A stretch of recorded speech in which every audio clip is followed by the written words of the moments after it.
जय हिंद दोस्तों। तो आज हम लोग फिर से करने वाले हैं आर्मी जीडी के लिए। ये मॉडल पेपर है जो कि आपको ट्रेडमैन वोमेन के जो मिलिट्री पुलिस होते हैं उसमें सब में आपके काम आने वाले हैं। और आज जो मैंने 50 क्वेश्चन लाया है उसमें सारे इंक्लूड रहेंगे मैथ, साइंस, जीके और रीजनिंग। तो यानी कि आपको यहाँ पर फुल टेस्ट मिलने के लिए मिलेंगे। और आज जो आपका टारगेट है 45 क्वेश्चन का टारगेट रहेगा। अगर आपका एग्ज़ाम अभी आने वाला है तो इतने क्वेश्चन आप आसानी से इस पेपर में कर सकते हैं। बस आप लोगों से रिक्वेस्ट है कि क्लास को आप लोग लास्ट तक ज़रूर देखिएगा।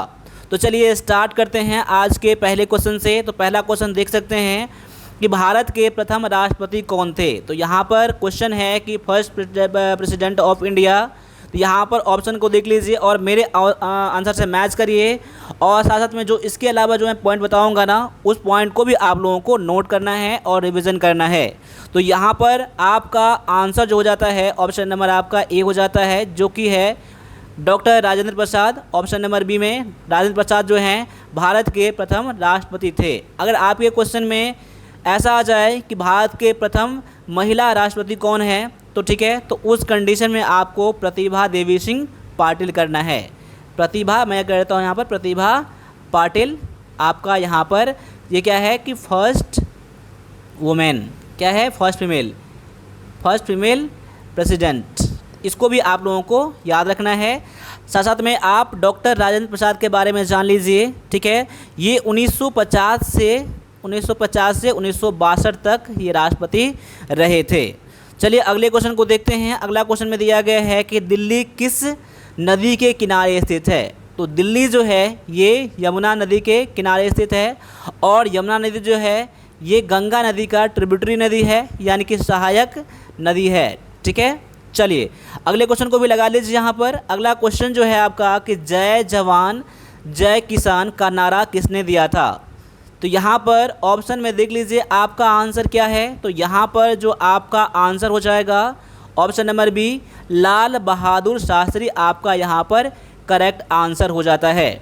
अब चलिए इसमें एक पॉइंट और है कि ये जो नारा दिया था जब इंडिया और पाकिस्तान के बीच में लड़ाई हो रहा था, इंडिया और पाकिस्तान के बीच में कब, तो 1965 में, ठीक है, तब ये नारा दिया था। और क्यों नारा दिया था ये भी समझ लीजिए। 1962 में क्या हुआ था कि इंडिया और चाइना के बीच में युद्ध हुआ था, जिसमें कि उस कंडीशन में 1962 में अमेरिका जो था यहाँ पर, ठीक है, अमेरिका जो था यहाँ पर इंडिया को यहाँ पर जो भोजन जो है, भोजन यानी कि जो खाने वाली सामग्री जो होता है वो यहाँ पर एक्सपोर्ट कर रहा था, यानी कि इंडिया इंपोर्ट कर रहा था, ठीक है।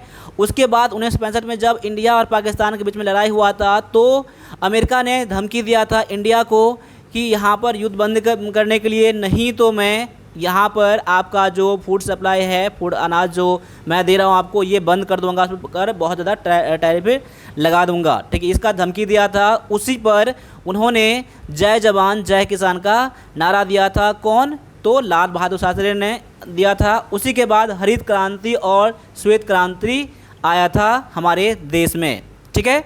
चलिए अगला क्वेश्चन में है कि माउंट एवरेस्ट किस देश में स्थित है। देखिए माउंट एवरेस्ट जो है ये एक्चुअली में नेपाल में स्थित है। तो यहाँ पर नेपाल आपका करेक्ट आंसर हो जाता है। कभी कभी आपको ऐसा ऑप्शन देखने के लिए मिल जाएगा नेपाल और चाइना के बॉर्डर पर ये स्थित है, ठीक है। तो यहाँ पर अभी नेपाल जो है आपका करेक्ट आंसर हो जाता है। इसमें एक पॉइंट और जान लीजिए, इसका नेपाली नेम भी एक अलग है, ठीक है। नेपाली नाम जो इसका है सागर माथा, ठीक है, सागर माथा कहा जाता है। नेपाली नेम इसका क्या है, सागर माथा है। और बाद बाकी ये सभी जगह पर माउंट एवरेस्ट आपको देखने के लिए मिल जाएगा। और ये जो है दुनिया का सबसे बड़ा एवरेस्ट है, सबसे बड़ा चोटी है, सबसे बड़ा पर्वत है, ठीक है। अब अगले क्वेश्चन को भी लगाइए यहाँ पर। भारत का राष्ट्रीय पशु यानी कि नेशनल एनिमल ऑफ इंडिया कौन सा यहाँ पर है। यहाँ कंफ्यूज बिल्कुल नहीं होना है। यहाँ पर सभी का आंसर ऑप्शन नंबर बी यानी कि बाघ आना चाहिए। तो बाघ जो है आपका यहाँ पर टाइगर आपका करेक्ट आंसर हो जाता है। अगला है कि प्रसिद्ध सूर्य मंदिर कहाँ स्थित है। सन टेम्पल ऑफ इंडिया कहाँ है। तो ये आपके जो हैं यहाँ पर आपका आंसर कोणार्क। अब कोणार्क जो है कौन से स्टेट में है, कौन से राज्य में है, तो ये जो है आपका उड़ीसा में है, ठीक है। तो ये भी आपको याद रखना ज़रूरी है। अब अगले क्वेश्चन में दिया गया है कि भारतीय सशस्त्र सेनाओं का सर्वोच्च कमांडर कौन होता है, यानी कि supreme commander of Indian arm force, सबसे जो प्रमुख होता है जो कौन है इंडिया के, तो ये जो होते हैं इंडिया के राष्ट्रपति होता है, प्रेसिडेंट होता है। तो ऑप्शन नंबर सी आपका यहाँ पर आंसर आना चाहिए। ठीक है, चलिए अगले क्वेश्चन को भी लगा लीजिए और मेरे आंसर लगाने से पहले आप लोग आपको आंसर लगाना है और मेरे आंसर से मैच करना है। तो क्वेश्चन ये है कि 2024 का ओलंपिक खेल कहाँ आयोजित हुआ था। तो ओलंपिक खेल के बारे में आप लोग कुछ पढ़ लीजिएगा कि कहाँ होने वाला है, कहाँ हुआ था, कम से कम जहाँ हुआ था वो, और अगला कहाँ होने वाला है ये आपको क्लियर होना चाहिए। तो पहले तो ये देख लीजिए कि 2024 जो हुआ था ये हुआ था पेरिस में, यानी कि ये हुआ था फ्रांस में हुआ था, आपको पेरिस ही ऑप्शन में देखने के लिए मिल जाएगा, और ये 2024 में हुआ था। और ओलंपिक खेल जो होता है प्रत्येक 4 साल के बाद होता है। क्या होता है, प्रत्येक 4 साल के बाद होता है। तो 2024 में पहले आपको हुआ था और उसके बाद 2028 में जो होने वाला है आपका ये लॉस एंजल्स में होने वाला है, अमेरिका में होने वाला है। तो ऑप्शन नंबर आपका यहाँ पर सी में दिया गया ये बात। बाकी इस क्वेश्चन का आंसर ऑप्शन नंबर बी में है। ठीक है, चलिए अगले क्वेश्चन को भी लगाइए यहाँ पर। अगला क्वेश्चन में है कि भारत का सबसे बड़ा राज्य कौन सा है, ये क्षेत्रफल के दृष्टि से। तो क्षेत्रफल की दृष्टि से सबसे बड़ा राज्य जो है इंडिया का ये है राजस्थान, आपका यहाँ पर करेक्ट आंसर हो जाता है। देखिए कहीं आपको पॉपुलेशन में जनसंख्या के दृष्टि पर कौन सा सबसे बड़ा राज्य है, तो एक बार आप लोग कमेंट करके बता दीजिए मुझे। ठीक है, जो जनसंख्या में सबसे बड़ा राज्य कौन सा है। ये सारे क्वेश्चन जो हैं अभी जो एग्ज़ाम आने वाले हैं वो और अभी जो एग्ज़ाम आगे देंगे आप नेक्स्ट ईयर में, उसमें भी आपको पूरी तरह से काम करेगा। ये आपके आर्मी जीडी, अग्निवीर जीडी, ट्रेनमैन और वुमेन मिलिट्री पुलिस के लिए है और डेली आपके सामने में 7:30 बजे शाम को आता है। चलिए अगला क्वेश्चन है। अगला क्वेश्चन में दिया गया है कि विंग्स ऑफ फायर पुस्तक के लेखक कौन है। तो विंग्स ऑफ फायर के पुस्तक के लेखक जो हैं ये हैं doctor APJ Abdul Kalam. Option number आपका सी यहाँ पर करेक्ट आंसर है। अगला क्वेश्चन है कि भारत में शिक्षक दिवस कब मनाया जाता है। तो शिक्षक दिवस हर साल भारत में 5 सितंबर को मनाया जाता है। तो ऑप्शन नंबर आपका बी है यहाँ पर आपका करेक्ट आंसर।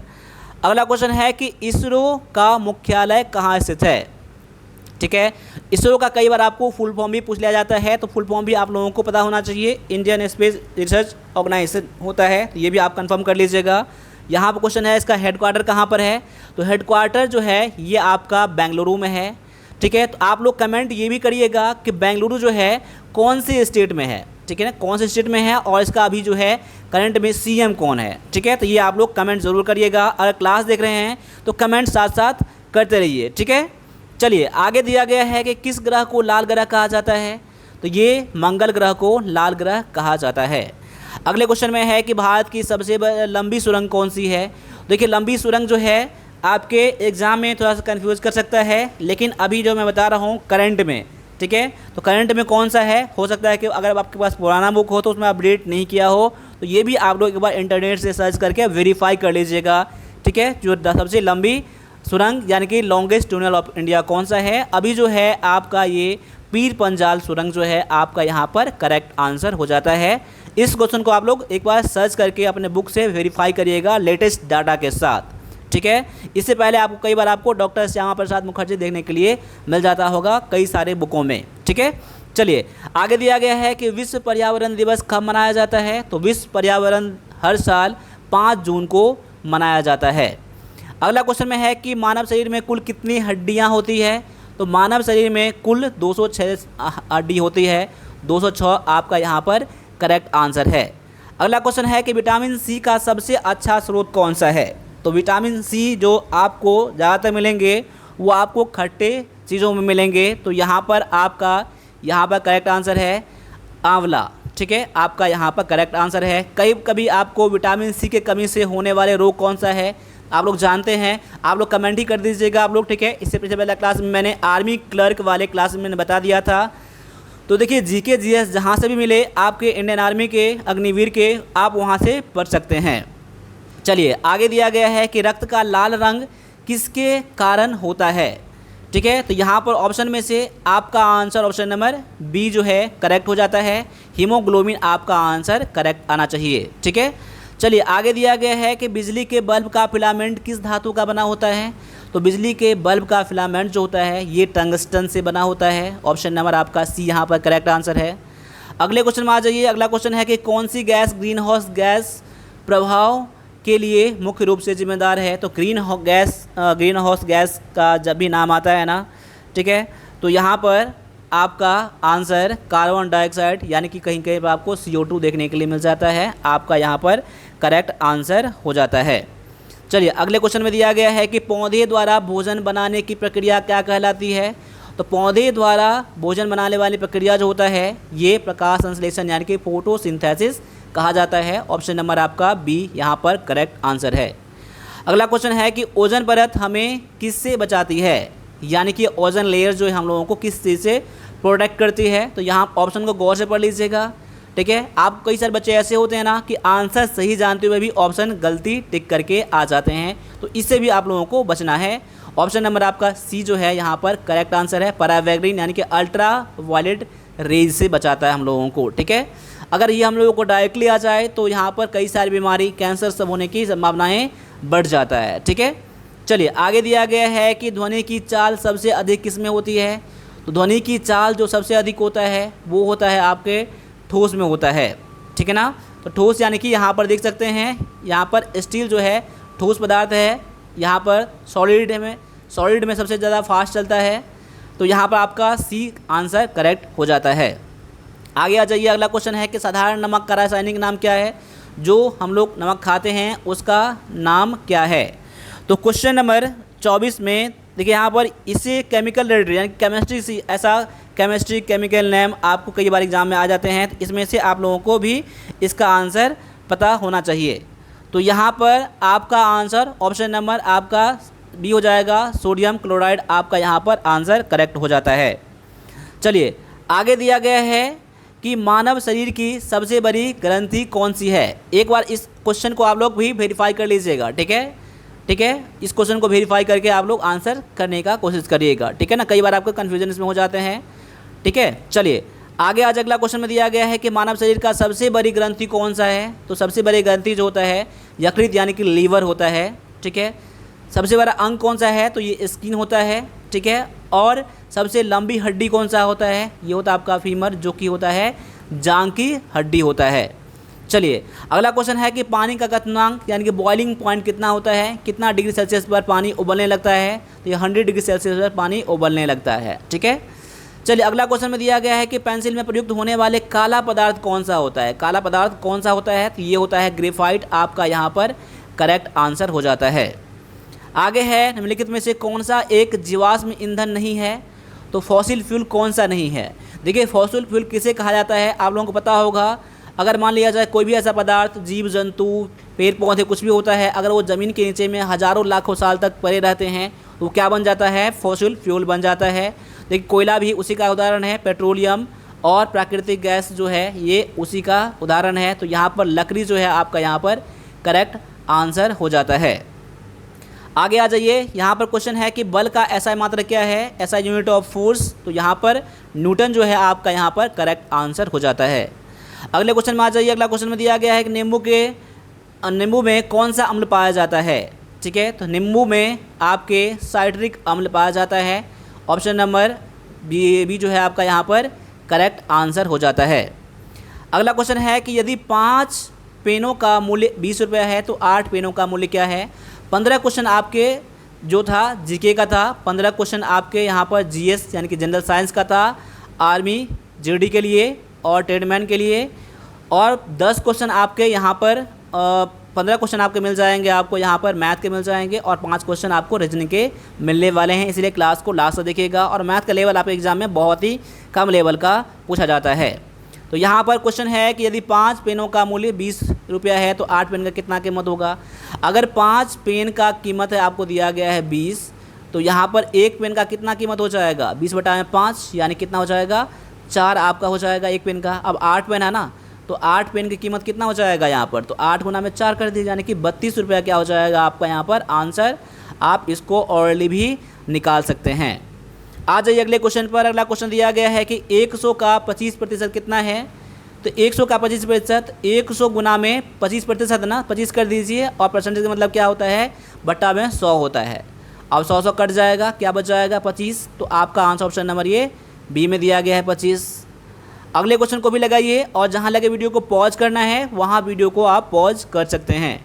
एक वर्ग का भुजा दिया गया है 6 सेंटीमीटर, यानी कि आपको साइड दिया गया कितना, तो 6 सेंटीमीटर दिया गया है, और बोला इसका क्षेत्रफल, यानी कि आपको यहाँ पर पता करना है वर्ग का, वर्ग यानी कि स्क्वायर का, SQUARE स्क्वायर।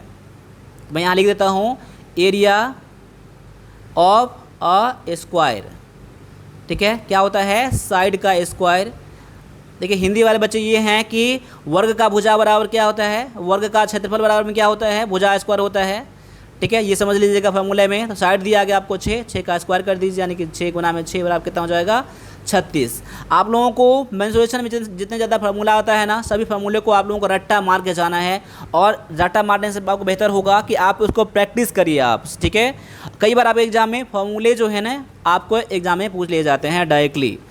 अब आगे आ जाइए, अगला क्वेश्चन में दिया गया है कि 500 रुपया पर 10% वार्षिक दर से 1 वर्ष का साधारण ब्याज कितना होगा। यहाँ आपको दिया गया है मूलधन, यानी कि प्रिंसिपल दिया गया है 500, आपको रेट कितना दिया गया है, 10% दिया गया है, और आपको टाइम कितना दिया गया है, 1 ईयर दिया गया है। तो SI का फार्मूला क्या होता है, इसका होता है प्रिंसिपल इंटू रेट इंटू में टाइम अपॉन में 100 होता है। तो प्रिंसिपल कितना दिया गया है, 500 दिया गया है मूलधन, रेट दिया गया है 10, और टाइम दिया गया 1 बटा में 100 कर दीजिए, 0 कट जाएगा, 10 पंचे 50 काट के आपका यहाँ पर आंसर ऑप्शन नंबर ये बी में दिया गया है। चलिए आप अगले क्वेश्चन को भी लगा लीजिए। यहाँ पर अगला क्वेश्चन में दिया गया है कि हल करें 15 प्लस में 15 गुना में 2 माइनस में 3। तो ये आपके बोर्ड मास पर है, ठीक है ना, बोर्ड मास के रूल पर है। तो सबसे पहले काम करेंगे आप मल्टीप्लाई का, फिर बाद में एडिशन, फिर बाद में आप करेंगे माइनस का आप काम करेंगे। तो 15 का छोड़ दीजिए, और इन दोनों को पहले काम करेंगे ना, तो 15 गुना में कितना हो जाएगा, 30 हो जाएगा, और माइनस में 3 दिया गया। अब आप जोड़ेंगे, ठीक है ना, जोड़ेंगे पहले, तो 15 और 30 कितना हो जाएगा, 45 माइनस 3 घटाए कितना हो जाएगा, 42। अब यहाँ पर कहाँ पर गलत है एक बार देख लेता हूँ मैं। यहाँ पर 15 गुना 30 और 15 कितना हो जाएगा, 45 माइनस से 3 गया, तो देखिए यहाँ पर ऑप्शन में कुछ एरर है, तो इसको आप लोग देख के आंसर कीजिएगा, ठीक है ना। चलिए बोर्ड मास के रूल के अकॉर्डिंग एक बार फिर से वेरीफाई कर लेता हूँ। 15 गुना में आपका दिया गया है 2, 30 हो जाएगा, और 30 को जोड़ेंगे 15 में तो 45। बिल्कुल इसका ऑप्शन जो है ना गलत है दिया गया है, तो ये भी आप लोगों को देख के करना है। अब आगे आ जाइए, एक त्रिभुज के 2 कोण 50 डिग्री और 60 डिग्री है, तो तीसरा कोण कितना है। तो यहाँ पर मैं लिख देता हूँ कि त्रिभुज, ठीक है, त्रिभुज के तीनों कोणों, 3 यहाँ पर मैंने गलती लिख दी, यहाँ पर इसको मैं थोड़ा इरेज कर देता हूँ यहाँ पर, ठीक है ना। थोड़ा पर हिंदी का राइटिंग जो है थोड़ा सा अजीब यहाँ लग रहा है। यहाँ पर यानी कि तीनों कोणों का योग कितना होता है, त्रिभुज के तीनों कोणों का योग कितना होता है, 180 डिग्री होता है ना। अब 180 में से 2 आपको कोण दिया गया है कितना, 50 और प्लस में 60 दिया गया है, ऐसे दिया गया ना। तो तीसरा कोण इससे निकल जाएगा ना, घटा देंगे तो 180 माइनस कितना हो जाएगा, 110 हो जाएगा, घटा के 70 हो जाएगा, 70 डिग्री आपका यहाँ पर आंसर हो जाएगा। तो इसमें मेन क्या था, आपको त्रिभुज के तीनों कोणों का योग पता करना था। चलिए अगला क्वेश्चन में है कि वह छोटी से छोटी संख्या ज्ञात करें जो 4, 6 और 8 से पूर्णतया विभाज्य हो। ऐसा कौन सा नंबर है जो तीनों से कटेगा। तो सबसे पहले आप इसको बनाने से बढ़िया है ऑप्शन देखिए, ऑप्शन में दिया गया है आपका कौन सा, यहाँ पर देखिए वह छोटे छोटे संख्या। अगर मैं देखता हूँ 48 जो है ना, ये आपका 8 से भी कट रहा है, 6 से भी कट रहा है, 4 से भी कट रहा है, 48 आंसर दे सकते हैं, लेकिन बोल रहा है कि सबसे छोटी छोटी संख्या। तो उससे पहले कौन सा आपका 24 है ना। अब 24 को देखते हैं तो ये 8 से भी कट रहा है, 6 से भी कट रहा है, और आपका 4 से भी कट रहा है। लेकिन 16 को देखता हूँ तो 8 से और 4 से कट रहा है, लेकिन 6 से नहीं कट रहा है, तो ये आपका होगा नहीं। 12 भी नहीं होगा, क्यों 6 और 4 से कट रहा है, 8 से नहीं कट रहा है, तो ये भी नहीं होगा। तो 24 आपका क्या हो जाएगा, आंसर हो जाएगा यहाँ पर, ठीक है। उससे बढ़िया क्या है आपके लिए कि आप 4, 6 और 8 का एलसीएम कर लीजिए, ठीक है। 2 से लगाएंगे, 2 दूना में 4, 2 3 8, 2 चौका में 8। अब 2 से लगाएंगे कितना हो जाएगा, 1, 3 और 2। अब क्या बचा आपके लिए, 2 गुना में 2 गुना में 3 गुना में 2, 2 2 और 3 और 2 है ना यहाँ पर, 2 दूना 4 या 12 दूना में 24 आपका यहाँ पर करेक्ट आंसर हो जाएगा। इतना आपको देखने की ज़रूरत नहीं है। अब दोनों तरीके से बना सकते हैं क्वेश्चन को। अब अगले क्वेश्चन को में आ जाइए। अगला क्वेश्चन है कि 0.5 को भिन्न के रूप में यानी कि फ्रैक्शन के रूप में बदलना है। अब दशमलव यहाँ है ना, दशमलव को हटाएंगे ना तो 1 पर कितना जीरो आ जाएगा, दशमलव के बाद जितना अंक रहेगा ना उतना जीरो कर दीजिए। यहाँ पर इतना हो जाएगा, 5/10 हो जाएगा ना। अब काट लीजिए, 5 एकान 5, 5 दूना में 10, 1/2 क्या हो जाएगा आपका यहाँ पर आंसर। ऑप्शन नंबर ये ए में दिया गया है। देखिए बस ऑप्शन करने के टाइम में आप लोग थोड़ा ध्यान से रखिएगा कि ऑप्शन आप गलती नहीं सुने, ठीक है। चलिए आगे क्वेश्चन है कि एक आयत की लंबाई दिया गया है 10 मीटर यानी कि लेंथ दिया गया है 10 मीटर दिया गया है, और चौड़ाई यानी कि ब्रेथ कितना दिया गया है आपका 5 मीटर दिया गया है। तो इसका परिमाप क्या होगा। तो परिमाप क्या होता है ये भी समझ लीजिए। परिमाप यानी कि पैरीमीटर। तो परिमाप बराबर क्या होता है, 2 इंटू में लेंथ प्लस में ब्रेथ होता है। तो 2 दिया गया है, लेंथ है 10 और दिया गया है ये 5। अब देखिए 2 गुना में कितना हो जाएगा, 10 5 15, 15 दूना में 30, 30 क्या हो जाएगा 30 मीटर आपका करेक्ट आंसर हो जाएगा। यहाँ पर ये आयत का परिमाप हो जाएगा। मैंने क्या बताया था, फॉर्मूले आपको पता होना चाहिए। ये आपका फॉर्मूला दिया गया है। अब आगे आ जाइए। अगला क्वेश्चन में दिया गया है कि यदि 1 दर्जन केलों का मूल्य 36 रुपये है तो 1 केले का मूल्य कितना है। तो पहले तो आपको इस क्वेश्चन में ये देख लीजिए कि 1 दर्जन में केला कितना होता है। देखिए पहले वीडियो को आप पॉज कर लीजिएगा, ठीक है ना। आप पहले आंसर अपना चेक करिएगा, फिर आप मेरे आंसर को आप लोग चेक करिएगा।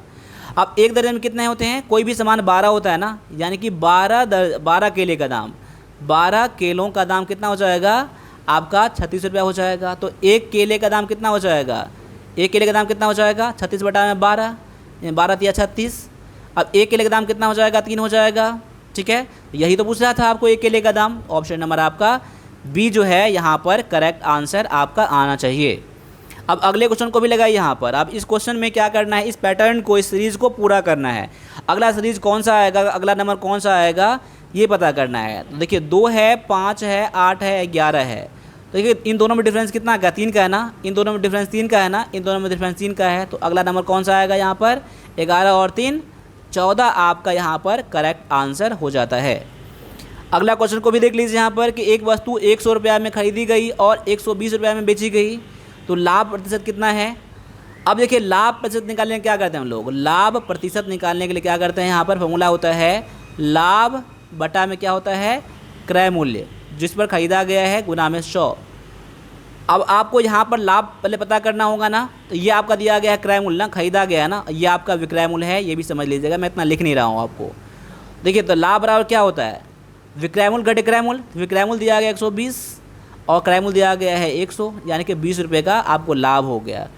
आप निकाल लीजिए लाभ प्रतिशत निकाल लीजिए। तो लाभ कितना दिया गया है 20 बटा में क्रय मूल्य है ना, तो क्रय मूल्य कितना है, क्रय मूल्य आपका 100 है ना, 100 कर लीजिए यहाँ पर, गुना में 100 कर लीजिए, ये दोनों कट जाएगा ना। तो 20% क्या निकल गया आपका आंसर, जो कि ऑप्शन नंबर ये सी में दिया गया है। अगले क्वेश्चन को भी लगा लीजिए यहाँ पर, 144 का वर्गमूल कितना होगा, यानी स्क्वायर रूट कितना होगा। यहाँ पर 12 हो जाता है, यानी कि 12 गुना में 12 होता है ना रूट अंडर में, तो एक तो बाहर निकालेंगे ना, यहाँ पर 12 आपका यहाँ पर आंसर दिया गया, ऑप्शन नंबर सी में दिया गया है। अब आगे आ जाइए। अगला क्वेश्चन में दिया गया है कि 3 घंटे में कितने मिनट होते हैं। अब 1 घंटा में कितना होता है मिनट, 1 घंटा में होता है 60 मिनट होता है। तो 3 घंटा में कितना हो जाएगा, 3 गुना में 60 कर लीजिए, यहाँ पर कितना हो जाएगा 6 का 18, 180 मिनट हो जाएगा, जो कि ऑप्शन नंबर ये सी में दिया गया है। देखिए ये आपके जीडी ट्रेडमैन और वुमेन मिलिट्री पुलिस के लिए है, तो आपके मैथ के क्वेश्चन आसान आएंगे, बस आपको थोड़ा सा प्रैक्टिस करके जाना है। और अगर आप मैथ क्लास चाहते हैं ना, तो वीरपथ एप्लीकेशन है, ठीक है ना, प्ले स्टोर में, वो जाकर डाउनलोड करिए और वहाँ से आप लोग क्लास को ज्वाइन करिए। और भी टेस्ट लगाने हैं तो आप वीरपथ के एप्लीकेशन पर जाकर टेस्ट लगा सकते हैं। ये OnePlus डिफेंस अकेडमी का ही एप्लीकेशन है, ठीक है। चलिए आगे आज अगला क्वेश्चन में दिया गया है आपका कि यदि a बराबर इतना है, b बराबर इतना है, तो a स्क्वायर प्लस में b स्क्वायर कितना होगा। तो a बराबर आपको 2 है और b बराबर में आपका 3 दिया गया है, तो a स्क्वायर प्लस में b स्क्वायर कितना हो जाएगा, a का वैल्यू दिया गया है 2 का स्क्वायर कर दीजिए, और प्लस में b है आपका 3 का स्क्वायर कर दीजिए, 2 का स्क्वायर 4 हो जाएगा, 3 का स्क्वायर 9, जोड़ कितना हो जाएगा 13, जो कि ऑप्शन नंबर ये आपका सी में दिया गया है। चलिए अब 5 क्वेश्चन मिलने वाले हैं आपको रीजनिंग के, तो रीजनिंग के भी बहुत ज़्यादा क्वेश्चन इंपॉर्टेंट है अगर रीजनिंग का भी क्लास करना है तो वीरपद का एप्लीकेशन बचाकर आप रीजनिंग का क्लास ज्वाइन कर सकते हैं। अब आगे आ जाइए, यहाँ पर देखिए दिया गया है LION दिया गया है, तो लायन से आपका ये बना है, इसको मैं यहाँ नीचे रखता हूँ, NOYL है। अब देख सकते हैं इसको यहाँ कर दिया गया है, इसको यहाँ है, इसको यहाँ पर है और इसको यहाँ कर दिया गया है। तो इसको भी क्या करना है आपको, TIGER को क्या करना है, पहले वाला को लास्ट में कर देना है, ठीक है। और यहाँ I को अब यहाँ कर दीजिए, G को यहाँ कर दीजिए, E को अब क्या कर दीजिए, यहाँ कर दीजिए G को, और R को पहले कर दीजिए यहाँ पर, ठीक है। तो यहाँ पर क्या हो जाएगा आपका TIG, यहाँ I है, ठीक है ना, तो यहाँ पर आपके क्या हो जाएगा E है यहाँ पर, ठीक है ना, E है। तो REGIT किस में दिया गया, ऑप्शन नंबर ए में दिया गया है ना, तो ऑप्शन नंबर ए जो है आपका यहाँ पर करेक्ट आंसर होता है। इसमें क्या होता है ना, पैटर्न को समझना पड़ता है, किस पैटर्न से ये बना है, उसी पैटर्न से आप अगले नंबर को, अगले संख्याओं को बनाएंगे। चलिए आगे दिया गया है निम्नलिखित श्रृंखला का अगला पद क्या होगा। अब देखिए यहाँ पर ए के बाद बी छोड़ दिया गया है, सी के बाद डी छोड़ दिया गया है, तो डी के बाद एफ छोड़ दिया गया है, और जी के बाद आप एच छोड़ के आप अगला नंबर आई ले लेंगे। आई ऑप्शन नंबर आपका बी में हो जाता है। तो ये क्वेश्चन आप ज़रूर बनाए होंगे, मैं उम्मीद करता हूँ। आगे आ जाइए, अगला क्वेश्चन दिया गया है चिकित्सक का संबंध रोगी से है। अगर किसी न किसी तरह से चिकित्सक का संबंध जैसे रोगी से है, तो वैसे शिक्षक का संबंध किससे होगा, तो ये तो छात्र से ही होगा ना। तो ऑप्शन नंबर ये आपका सी में दिया गया है। बस इसमें लॉजिक लगाना है, यही तो होता है, रीजनिंग होता है। आगे आज अगला क्वेश्चन में दिया गया आपका कि विषय को पहचाने, विषम, ये विषम को पहचाने, यानी जो अलग है उसको पहचानिए। देखिए सेब है, आम है, केला है, आलू है। देखिए सेब पेड़ में फटते हैं, पेड़ पौधे में, आम भी, केला भी, लेकिन आलू ज़मीन के अंदर में फटता है ना, ठीक है। तो यहाँ पर ऑप्शन नंबर आलू जो क्या हो जाएगा आपका अलग हो जाएगा, यही आपका आंसर यहाँ पर हो जाता है। अगले क्वेश्चन को भी लगाइए यहाँ पर। अगला क्वेश्चन में दिया गया है आपका कि राम उत्तर की ओर 10 किलोमीटर जाता है, फिर बाएं मुड़कर 5 किलोमीटर चलता है, तो वह अब किस दिशा में की ओर उन्मुख है। देखिए पहले आप डायरेक्शन टेस्ट बनाएंगे ना, तो ऊपर की तरफ क्या होता है, उत्तर होता है, ठीक है ना, नॉर्थ होता है, और नीचे की तरफ क्या होता है आपका दक्षिण होता है, और दाएं क्या बनेगा, आपको 2 ही पॉइंट याद रखना है। उत्तर हमेशा आपको मानना है ऊपर की तरफ, और राइट तरफ में उत्तर ये है तो राइट क्या हो जाएगा आपका, ये आपका हो जाएगा पूरब, और ये हो जाएगा आपका पश्चिम हो जाएगा। अब देखिए यहाँ पर, अब मैं यहाँ से शुरू करता हूँ, ठीक है ना। अब क्या 10 किलोमीटर उत्तर चल रहा है ना, तो अब उत्तर चल रहा है, इधर चल रहेगा, ठीक है। अब उत्तर की तरफ चल रहा है यहाँ पर, यानी इसका फेस क्या है, इस तरफ है ना, तो फेस इस तरफ फेस अगर है तो इसका राइट क्या हो जाएगा, ये हो जाएगा, और लेफ्ट क्या हो जाएगा, ये हो जाएगा। ये लेफ्ट है, राइट है। अब ये कह रहा है बाएं की ओर मुड़ता है, तो बाएं तो इस ओर है ना, यानी यहाँ था, यहाँ पहुँचा, तो बाएं तो इस तरफ मुड़ेगा ना, तो बाएं इस तरफ मुड़ेगा, तो यहाँ कर लीजिए, ठीक है। तो यहाँ पर इसको मैं ऐसे बना देता हूँ, यहाँ पॉइंट रख के। अब देखिए यहाँ ऐसे किया मैंने, ठीक है, और उसके बाद यहाँ मुड़ा, यहाँ, तो यहाँ कर लीजिए, ठीक। चलिए अब यहाँ पर आपका आंसर क्या हो जाएगा, पश्चिम हो जाएगा आपका आंसर, ऑप्शन नंबर ये डी में दिया गया है। तो अभी मैंने 50 क्वेश्चन करवाए हैं। मैं उम्मीद करता हूँ कि ये क्लास आपको बहुत अच्छा लगा होगा। अच्छा लगा है तभी आप लोग लाइक करिए, और मैं उम्मीद करता हूँ अगर लास्ट तक आपने क्लास देखा है तो क्लास आपको ज़रूर अच्छा लगा है। कमेंट करके बताइए कि आपने 50 क्वेश्चन में से कितना क्वेश्चन किया है, और भी कुछ इंप्रूवमेंट चाहते हैं तो आप मुझे व्हाट्सएप पे बात कर सकते हैं, या फिर आप वीरपथ एप्लीकेशन के चैट के ऑप्शन दिया गया है, वहाँ भी अपने आप को शेयर कर सकते हैं। तो अभी के लिए इतना ही रहने दीजिए, मिलते हैं अगले क्लास में, तब तक सभी सबका फिर से जय हिंद, जय भारत।